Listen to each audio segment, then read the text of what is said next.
This is the Martial Arts Lifestyle Podcast, where we have conversations with everyday martial artists about their histories and how martial arts influence their daily lives. You are listening to the abbreviated version of this podcast, which is the first 20 minutes or so of the show. Please consider supporting the show by subscribing on our Patreon page, www.patreon.com/malmag, and for about the price of one coffee shop coffee per month, you can get access to 4 new podcasts each month, 1 week before their YouTube release dates. You also have access to all of our existing shows, which at this point is about 100 hours of shows for you to enjoy. Individual shows can be purchased at our Gumroad page. That is malmag.gumroad.com. This week I connect to New York on Skype and I talk with martial artist and retired New York City policeman Carlos Castro. We talk about how he got involved in martial arts, what it was like to be a policeman in New York City on 9/11, and how he is keeping up his training in retirement, both in person and online. Sit back and enjoy.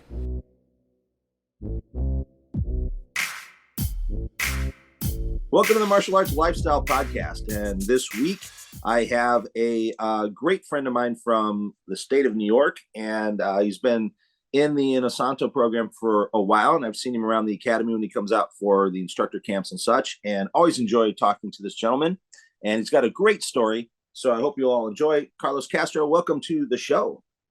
Thank you, sir. I appreciate it. Thank you so much. You're welcome. Well, sir, let's start at the beginning like we kind of do every origin story here. Tell me how and why and where and when you got involved in martial arts. Okay. So I actually started formally training in martial arts at 14 years old. And I started like a lot of people in Taekwondo. And, you're talking about that was 1981. So not a lot of martial arts schools around. There was only 2 in my area. One was Taekwondo school and one was an Okinawan Kempo school. And I always would see them in the window doing these nice kicks. I was like, that's what I want to do. And I started there. And the funny thing is with that is I had wanted to start even long before that, because I always had, ever since as long as I can remember, I always had a fascination with martial arts. I was born in the 60s, grew up in the 70s and 80s, and, Bruce Lee was huge, of course. And so you have that fascination. And but my parents really couldn't afford sending me to a martial arts school until in 9th grade. I got punched in my face by a school bully that kind of bloodied my nose. I got home, my lip was like here, and my mother saw that's not going to happen again. So, and my mother, she's an immigrant from, both my parents are immigrants from El Salvador, and my mother wasn't highly educated in school, but very smart woman, and she used to clean houses and work in factories, and she just did what she had to do to make extra money. From that point on, I started training. And then I did that for a number of years. And about 5 years later, I got my black belt there, continued training. And I remember, I used to always buy the magazines, Inside Kung Fu, Karate, all Inside. I had all of them, and I still have them. I still have them in a box. I saved them all. My wife wants to get rid of them. I was like, nope, they're not going anywhere. If you throw them out, I'm throwing you out with them. Oh, ow! Nice. I was gonna give you a refuge. If you have to get rid of them, I'll pay for you to ship them to me. I will absolutely hold on to them, because I'm since I'm creating a magazine myself, the online magazine, I like to have the reference. So I do a lot of buying of that sort of stuff, especially like in larger quantities and what have you. Yeah. To like 1980. That's how. It sounds like you laid down the law. I think you'll be fine. Yeah. Yeah, well, if she doesn't kick me out first, I'll be fine. So. Oh, yeah, true. Yeah, there might be you and your magazines on the street corner. Or out in the garage, maybe first, I guess. So, always reading on different martial arts, again, not, having that inquisitive mind, I guess, of not being satisfied and just, looking into other things, and always reading about Bruce Lee and reading about Guro Dan. And so I remember in the summer of 1988, he was coming out to New York. And at the time, Neil Califf, who I didn't know who that was at that time, was having him out. And it was I remember it being advertised as his first New York seminar, which maybe it was the first open seminar because Dan had been out to New York several times training with Tuhan Leo and all Leo Gaia and all those people, and I know he'd been up here before, but it was at least I remember it being advertised that way. So I'm like, I'm going to that thing, and it was July of 1988, and I just remember going there and being totally like in awe, and it was packed. It was packed. It was at Queens College. It was, if I remember, I think it was like 150 people. And it was big. It was a big training room too. It was a big ballroom, but it was packed. And I remember he was there where Simo Paulo was with him, Robert Richardson was with him, Mark Denny was with him, and there was a bunch of New York guys that were out there, and it was just pretty amazing. And just like I guess most other people, you read about JKD, right? And it's like, oh, learn JKD, and I had heard of the Filipino martial arts and read about it. Didn't know much about it except the surface of, oh, that's the stick art. And I remember getting in there, and they had these long tables set up with sticks, just dozens and dozens, dozens of sticks, and then the little sticks that represented the dagger, right? So, Right. In 1988, there weren't a lot of places that were making, even wooden daggers. They were, but more Filipino, and you had to order them through Philippines or whatever. And so I bought the two sticks. I was like, I guess I'm going to need these things, and and I remember when he started doing the Filipino martial arts, I was like totally like this is the coolest thing I've ever seen in my life. And from that point on, it was like, I gotta learn this. I gotta learn this. And it was funny because again, like I said, like I think most people, right? You go there, think I want to learn Bruce Lee's art, right? I want to take AD. And that was like, not that I didn't want to learn it, but it was like on the back, not the back burner, but it was like not in the forefront of what I saw, what I really wanted to learn, Right. because of course I covered that, but I was enamored with the Kali and the Silat. That was the thing. I was like, I got to learn this stuff. And well, eventually I eventually did join Neil Cole School, New York Martial Art Academy. Was there for about a year and a half, I think a little bit longer. I can't remember exactly. And I continued going through seminars. Back then, I think that same year, that's when Guru Larry Hartzell was out here. I went to that one. I only got to see him once, and that was another phenomenal seminar. And Sifu Richard Bustillo used to come out twice a year to New York, and he was always in Manhattan, Sloan House YMCA, and I would attend his seminars a lot. And what was nice there was that as everybody knows, when you go to Guro Dan's seminar, he goes at a good pace. He's covering a lot of material at a really good pace. So as the first seminar, if you have zero training, you're gonna learn. I still remember picking up some of those things, but being like, oh my god, right? So Sifu Richard used to kind of do it in blocks. Like half of the day was one art, second half of the day. So like let's say first half of the day was Kali, second half of the day was maybe boxing. Next day maybe first half Jun Fan, and then the last half Muay Thai or what have you. So and he tended to spend more time on stuff. So I was able to go to those seminars and learn a little bit more, and then go back to Guro Dan's seminar and be like, okay, now I can concentrate on another little piece and try to take extrapolate that, and try to do as best as you can without having a personal instructor. And then again, when I was at New York Martial Art Academy, that definitely helped because I'm getting now, an actual instructor, for a period of time. Right. And so I continue with that. A year later, actually almost exactly a year after that first session, I became a police officer, New York City police officer. I entered the academy July 5th, 1989. So, when you're a rookie cop, you're not going to have weekends off. That's just not it's just not going to happen unless it happens to fall, the way the schedule works, unless you happen to fall having a weekend, so that put a hamper on my seminar training for a little bit, but I continued trying to practice with people and learning as much as I could. And then I eventually moved upstate to where I live now in Orange County, New York. And when I came up here, I started training shortly afterwards with an instructor up here who's in Poughkeepsie, New York, Sifu Tambo, who was originally under Resus, and he was a Marine in the 60s, and he trained in Hawaii. So I was learning with him. I eventually became a certified trainer in him, which is kind of similar to an apprentice instructor. And then when I changed my schedule, I couldn't attend his classes anymore. So I didn't want to stay stagnant doing nothing. Taekwondo school had opened up very close to my house. And I was like, you know what? Let me at least train in doing something. So I was with him a couple of years until 9/11 happened. I ended up getting my secondary black belt through him.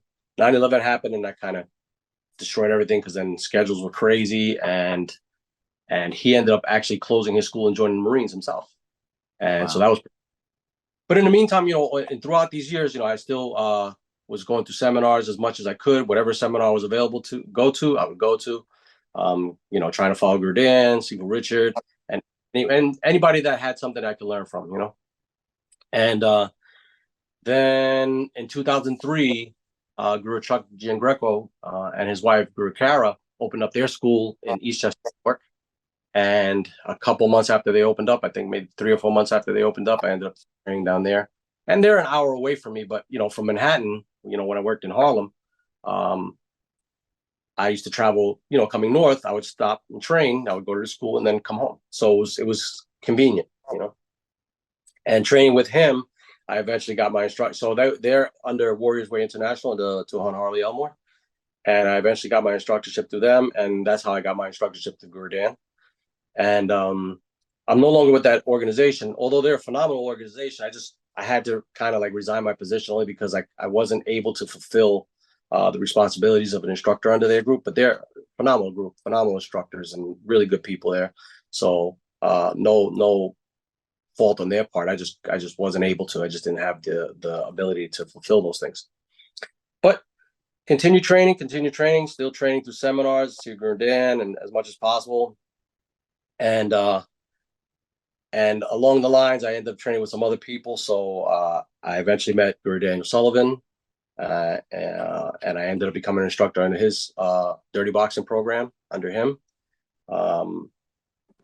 Then pre-COVID, I started training with Guru Ram Balicki, a couple of guys out here that are also instructors under Guro Dan, Mark Anthony Lee and Henry Lee, the two brothers.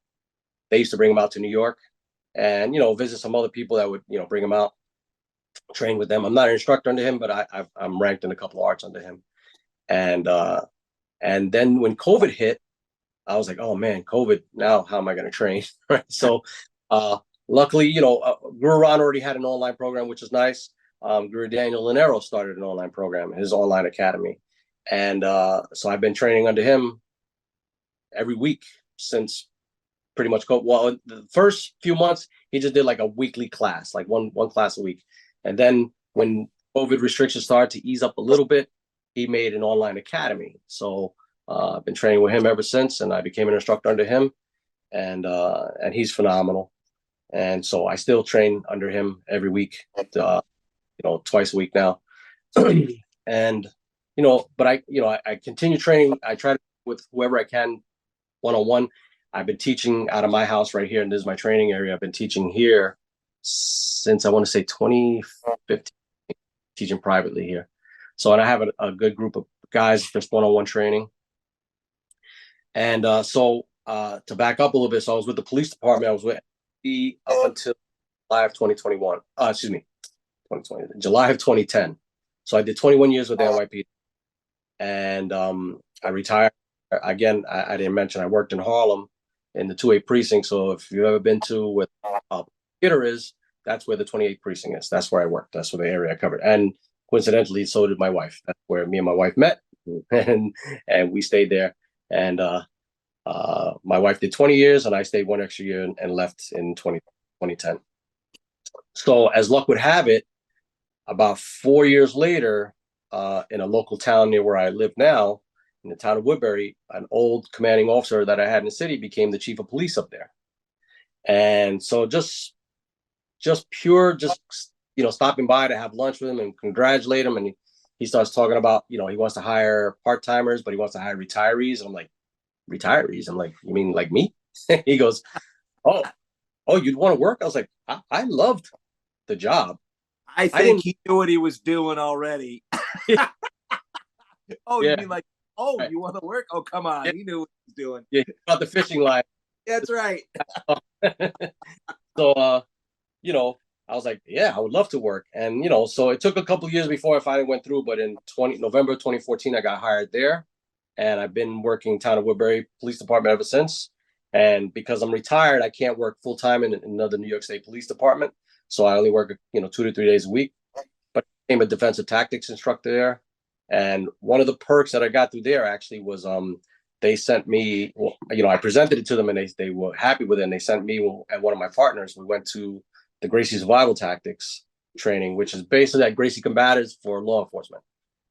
Actually, it used to be law enforcement and military, and now they opened it up to first responders.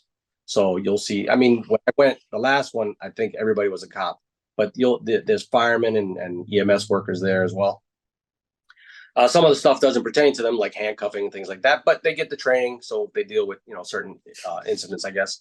But it was really, really, really good training. So I was able to get my level 1 certification under them 4 years ago, 3 or 4 years ago, and then last year for the level 2. So really, really great training, really informative stuff. And I've been training now in martial arts 43 years, and as far as police officers, I've been doing policing for over 30 years. And when it comes to the most common scenarios that we're dealing with, that program really covers it so well. And not only that, not only the techniques, but they have a teaching methodology. And it's called the slice presentation formula and error correction strategies. And it's really amazing. And you have to be able to pass all the material before you get certified. So it was really good stuff. Really good stuff. And then let me see. And then outside of that, then last I've been training with a friend of mine has a pediatrician school about 35 minutes away from me in the mall, big mall over here, Palisades Mall. And so I've been training with him and one of his instructors too on Meltertal. So I became a training group leader under them, not under them. So I'm still training with them, and they're very, very good. And then, as luck would have it, I through the police department again, I'm going to be attending in June to Han Jared Wahongi, one of his, because he's also a retired police officer. I believe he's retired, but whatever case, he was a SWAT police officer in Salt Lake City, Utah. He also has what's called TRICOM combatives, which are geared. It's Filipino martial arts based, geared towards law enforcement. So I'm going to actually go to a 3-day training with him, and my department's covering it for me, which is really nice. And so that's it's I'm looking forward to that. So I think I one more that I missed, and when I was still with Guru Chuck Giangreco at his school in 2003, he had out Grandmaster Tony Samara from Valhalla, and what an amazing gentleman, what an amazing man. And I got to meet through him Master Mark McCune, Master Joel Bonita, running the organization now, with also Master Frank Buchner out of Germany. And so I've been training with them. I'm still training with them. I don't get to get out there. They just had their spring camp last weekend, so I haven't been out there in quite some time. But when they come out to the East Coast, I show up. Master Joel Benitez was out here last summer, so I attended that seminar. So it's a great system. Again, Grandmaster Tony Samara was a hell of a gentleman. I mean, just really, really nice guy. Just it's very similar to Guro Dan. Just that really, really nice, down to earth and very thoughtful. I think I told you the story before. Back after, I think it was Hurricane Katrina. I'm almost positive it was Hurricane Katrina. He reaches out to me. He gives me a call, and when he calls me, I wasn't expecting to see his number in my phone. I didn't have his number, so my phone rings. I'm like, I have no idea who his number is. So I answer.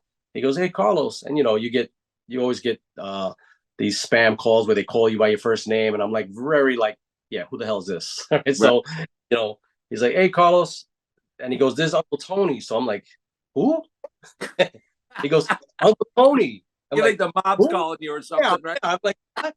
He goes, GM. I'm like, oh my God, I'm so sorry. I said, "Hey, GM, how are you, Uncle Tony? How's everything?" And then it finally clicked who it was. And we just started, BSing a little bit back and forth. And he's like, "Listen, I'm just reaching out to see if you're okay. Do you need anything?" And the funniest thing that sticks out of my head, he goes, "Do you need food or water or money or ammo?" And when he said the ammo thing, like, no. I said, actually, where I live, we didn't get hit hard at all. Just heavy rains. We're good, but I appreciate it. But it was just amazing that this man, really had no reason to reach out to me at all. Just so sweet, kind-hearted, thinking about me and reaching out and giving me a call. So I thought that was very sweet of him. And the last time I saw him was shortly before he passed away when we went out. When I was still with Warriors Way, we had our instructor camp out in Stockton, and we actually went to the old the old lodge where Manong Lacoste was killed. So yeah, yep. So Grandmaster Tony showed us, he took us into the basement there and showed us. This is before they opened up that little Manila museum. Right. All the still downstairs in that basement. It was really, really amazing, the stuff they still had down there. Yeah. And he took us around Stockton and just showed us where Guro Dan used to live, Grandmaster Leo Hiron's old house, and the park where Dan filmed the pictures for the Filipino martial arts book. And it was really, really cool. Oh, wow. Yeah, so cool. It really was. It was just, he just took us all over the place. It was really cool because just having that connection to the old Escrimadores. And then he took us out to the cemetery, which the Bahala group, every camp, they do like we call it a pilgrimage, I guess. They go visit the grave sites and they take pictures there, and it's really nice. And then so he showed us the grave sites of Master Lacoste, of Angel Gabales, of Jonathan Eliab, Max Army, all the guys that are buried there. And just it was like, man, look at this. This is pretty amazing. And then they took us to where they had the museum first started, was in somebody's high school. I forgot the high school where it originally was set up, and then he moved it out of it. So we went there and got to, how they had it set up. It was really, really nice. That was a pretty amazing time, and that was I want to say 2011 or 2013. I can't, somewhere around there. Yeah, that sounds right. Yeah. What are we in 2024? Yeah, I think it was 2013 because he passed away shortly after that. Yeah, and mine. That's when I met him, like, right, because it was like the first time I went to Stockton. They had asked me to go with because usually they try to send 3 or 4 or 5 people with Guru, and the time was only like Joel Clark could go. Yeah. And so of course, I understand. I'm a big guy. They're like, hey, do you have time? Can you go? And I'm like, yeah, I'll make time. Yeah, I'll go. 100%, and and Tony, it was his first time I met GM Tony, and he was really sick at that point, but man, he made himself available, and like you said, was just the nicest guy. And meeting that whole, Joel and Kirk and all those guys, that whole Bahala group, just really very, very, very nice people, very hospitable, just big into making you feel like you're part of the family and at home, and it just really, really great people. And then they took us to, I think it was the Filipino Cultural Center. Yes, that's the one. Yeah, and now they've got that museum. Yeah, we went in there, and it was so funny because there is a barber chair. Yes, in there, right? And Guru's like, oh my God, I sat in this chair and had my hair cut like all these times, and it was so funny. And then the other cool thing was there was like a little cot and sort of like a sleeping area set up. Yeah. Right. Yes. And my wife from the Philippines, she looks at it and goes, oh my God, this looks like my grandfather's bedroom. Oh, wow. So I knew, at that point, a girl from the island saying that. Right. That's authentic, right? Yes. And so you just knew that touched home. And the interesting thing was they had all those lockers. They told me, said, we haven't even opened all these yet. I'm like, wow, you guys probably have some amazing stuff in these things, Yeah. Oh, my God. The other really funny thing at that point was there was this photo that probably had 50, 60 people in it. It was like a big group photo. Mm-hmm. So somebody said, hey, we were wondering who this person was, to Guro Dan. And Guru's like, oh, and he literally started going row by row. Oh, wow. Telling them who everyone was, and they go running for pads and papers because they didn't really know everybody. And you can see they're just copying it down. And I'm thinking, oh my God, how does he know all these people? Oh my God. It was probably like his mother was very young in the photo. So I'm like, this is crazy that he knows all these people from this period shot. And this concludes the abbreviated version of the podcast. Please consider supporting the program by going to www.patreon.com/malmag and subscribing to the show. You can also purchase this individual episode or any individual episode at our Gumroad page. That's malmag.gumroad.com. Thank you for listening to this episode with Carlos Castro. Coming up next week, I talk with Ireland and my Jeet Kune Do Grappling Association big brother, Mick Shore. Our Malmag online store at martialartslifestylemagazine.com has a full selection of Timmy B's brand sticks for FMA and Krabiker Bong. Timmy B's brand now selling in Japan as well. Beautiful Timmy B's brand shirts and Dos Manos shirts are available with new t-shirt designs and more products coming soon. An online course in the Dos Manos method for FMA is available under the Courses tab. More courses coming soon.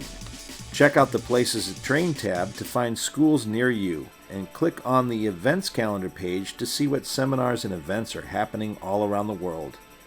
And of course, visit our main page for articles on the martial arts.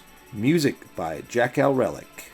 Martial Arts Lifestyle Magazine and the Martial Arts Lifestyle Podcast are trademarked and copyrighted by TNT LLC.